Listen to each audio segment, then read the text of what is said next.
Welcome back to the channel. It's your Wednesday update, and we are back. A little chubbier, a little more tan.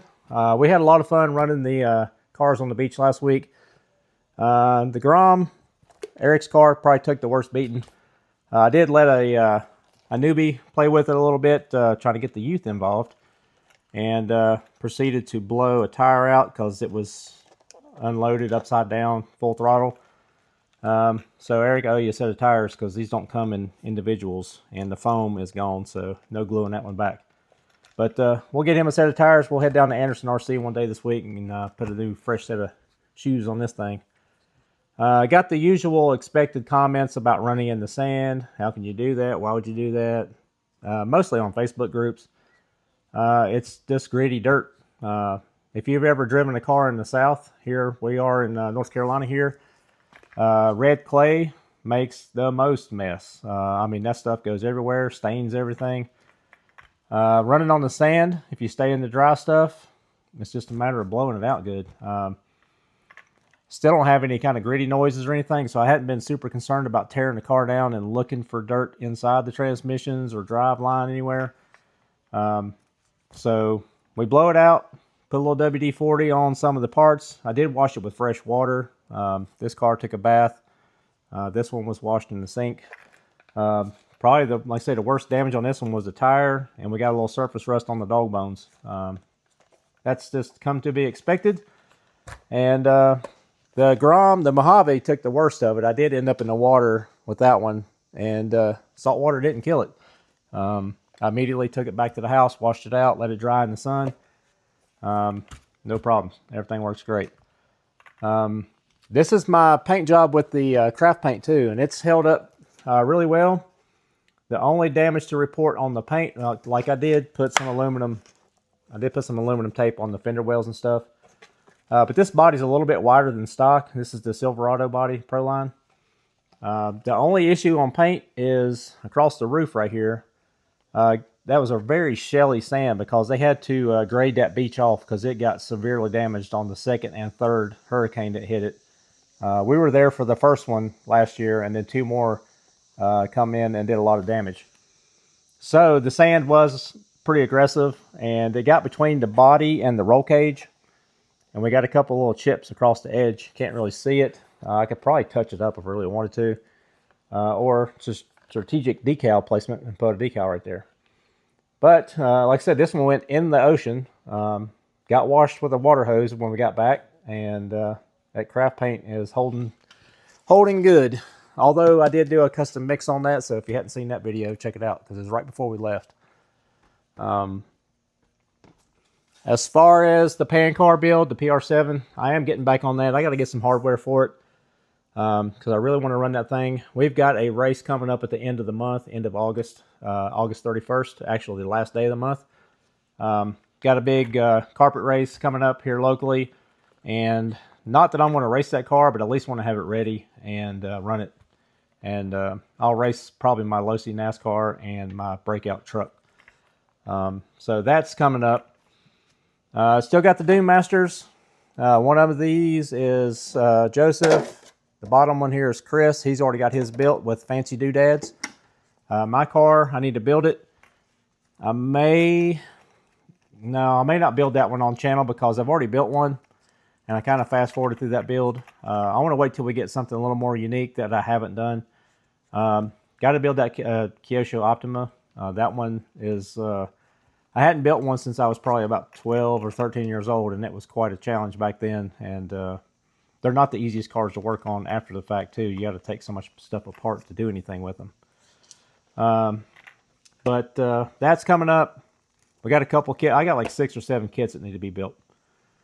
We got our prizes from Phil, the poor boy's Speedrun challenge. Got his A-scale speed controller, so now we just need an A-scale car. This will hold up to 15 pounds, so it's not quite enough for this thing. But yeah, there's a really nice Castle speed controller, Cobra 8. Our Castle decals to come with it, and our Castle banner. We got 2 of them. I don't know if one of these was the official Castle whiteboard speedrun cover upper. And while I'm off camera, we got us a few more of the Poor Boys RC decals, the glitter edition and the matte edition.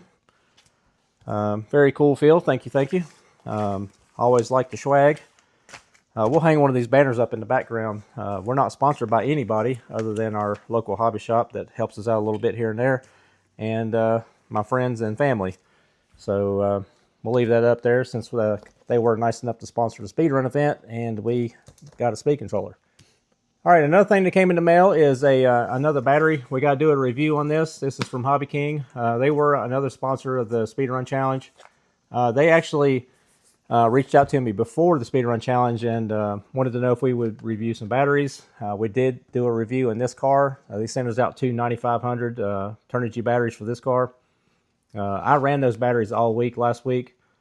I ran the SMCs once, and I ran the 9500 Turnigy batteries twice or three times. And the last run on Thursday or Friday night, I thought the car was going into LiPo protection mode. And of course, I didn't read all the ins and outs of this car. I'm thinking it might have got hot because the car went into like a lamp mode, like it was going into LiPo protection, but it was just slowing down, and it just wouldn't. It just put around and never stopped. It never, like, usually when you go to LiPo protection, you'll get a little bit of motor than nothing. But it just kept going. And I said, well, we'll just put it around till it stops and we'll drive towards the house. And then after a few minutes, all of a sudden the thing woke back up like it had juice. And we drove it all the way back to the house. It's only a few blocks, but we drove it back, still had throttle response. Got back, it was close to LiPo storage mode. It didn't take long to get him in storage after that. But I got a good, I know, 15 minutes run. And this car is notorious for eating batteries, so that was pretty cool.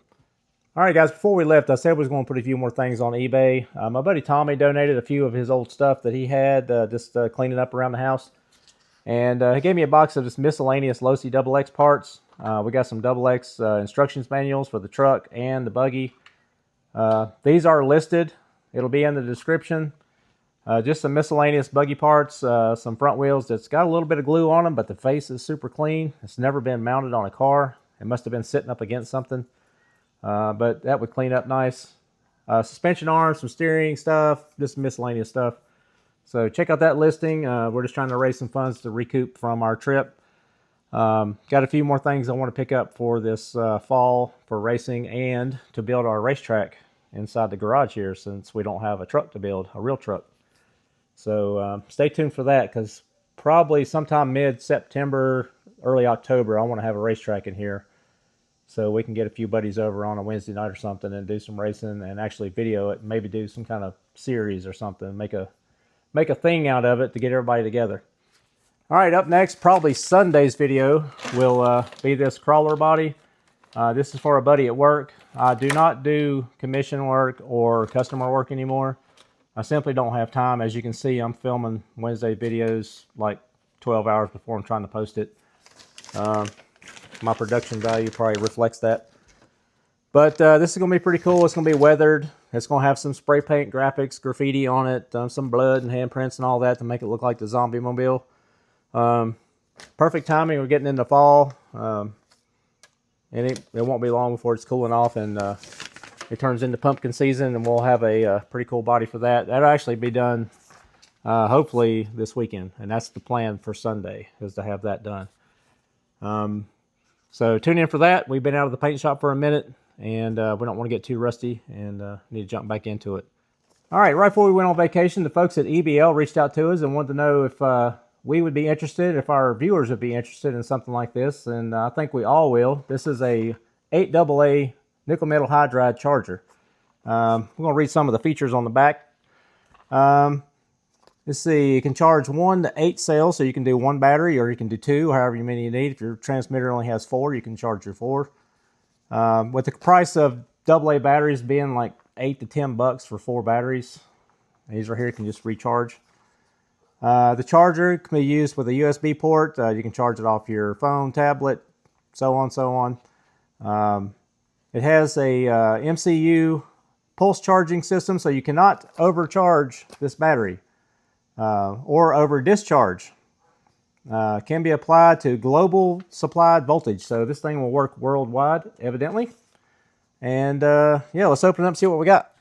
All right, the charger seems to be relatively self-explanatory. You got two 9-volt ports. You got your AA ports. And this extra tab here is actually the shorter tab for using your AAAs. I know around the holiday season, my wife has a lot of little, like little light up Christmas trees and little candles and just little trinkets and stuff like that. And they all use AAA batteries. And instead of going and buying boxes of batteries all season, you just keep charging them back. These are nice looking batteries. They don't look too bad quality at all. Of course, I like the green coloring. That's always a plus. All right, pretty simple here. Just plug it in. It gives you an indicator. Everything is red. So satisfying. So we got it plugged into 110. Very self-explanatory system here, but a very easy to understand instructions manual. It's basically only like 3 pages. Basically telling you some of the features and specifications, user guide on how to use it, and what to expect and what not to do. Do not put disposable batteries in this or lithium batteries. These are nickel metal hydride, and if you need more than 4 of each, or if you need some 9 volts, I would recommend you just get some EBL batteries. These are nickel metal hydride. When the batteries are not charged, the lights are red.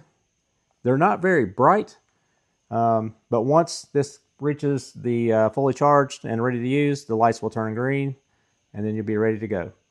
I will do a long-term test on these to see how long they last in my transmitter, because I will use them in my transmitter. These AAAs, we'll use those around the house. We'll use those, like I said, in some of the holiday lights and or some like TV remotes and stuff like that. This would definitely be a money saver in the big picture, because this whole setup is only like 22 bucks on Amazon. You generally don't want to put the lower end batteries in your high dollar radios or your RC equipment. These being nickel metal hydride, they should be fine. I don't imagine these doing the things that a normal alkaline battery would do. All right, most of every one of my transmitters has AA batteries in it. I have one radio that has a LiPo, but the rest of them are all running AA's. So this will definitely be tested here in the near future in the real world situation. We will put those in our Spectrum radio and try it out. And also our Traxxas stuff and our Losi stuff all has just regular AA's in it. So we'll give it a shot and hopefully save a few bucks. All right, guys, hope that got you up to speed. Like I said, we got a lot going on. It's nonstop. We didn't even really take a break at vacation as far as videoing, as you could tell. A lot of cool things to come back home to. Thanks, Phil, and thanks to whoever, I'm sorry I don't remember your name, that forfeited your prizes and moved me up a notch in the speed run. Moved me up to 3rd place. This speed controller has a good home. We will buy or build something that needs an A-scale speed controller. So stay tuned for that. That'll be some more fun this winter. Tune in Sunday for paint video. I got to get on that. I got to start working on that tomorrow, actually, and get that, start figuring out them graphics. Thanks again to Hobby King. We will do a dedicated Hobby King video to these batteries. I did also receive a gift certificate from the Speedrun Challenge from Hobby King, and we'll pick up some of the shorty packs that we will be racing this winter. Possibly some dirt oval and definitely some vintage off-road. We got our 4-wheel drive, 2-wheel drive buggies, and probably run our Dune Masters down there at the World Classic here at the end of the year. Never too early to start planning for that, because it seems like before you know it, it'll be here, because life is flying by right now. For the prize pack that we put together with the body, we are getting it together. I did pick up a shirt, a sticker pack, waiting on a few more things to come in. So Mads, if you're watching this, your package will be on its way soon, and I'm sure Eric will send you a tracking number as soon as that's happening. So we're trying to get a few things together. Our local hobby shop's going to throw a few things in there as well. He was out of town the same week we were, and so we'll get all that together this week. Hopefully get that in the mail by the 1st of next week. That's the plan. So body's done. More stuff coming in the mail that we're going to send in that package, and we got to hit the hobby shop and get a few things. And don't forget to check out our Amazon link below for the EBL charging system here with the AA's, AAA's. With all of our ready-to-run cars, all have AA batteries in the transmitters. We will definitely be putting these to use, especially our Losi NASCAR coming up. So thanks to the folks out there at the EBL for thinking about us, and check out the link below if you want to save a few bucks. All right, guys, that's enough of me being a salesman, but one more little pitch here is check out the links below for all your Guru gear. We got the pink, we got the green, and a couple shirt designs. And we are going to have a fall shirt design coming out. Haven't finalized it yet, but that is coming. And tune in Sunday. We're going to paint a body again. But as always, please leave me a comment down below. Tell me what you think. Hit that subscribe button while you're down there, and we'll see you Sunday. Thanks.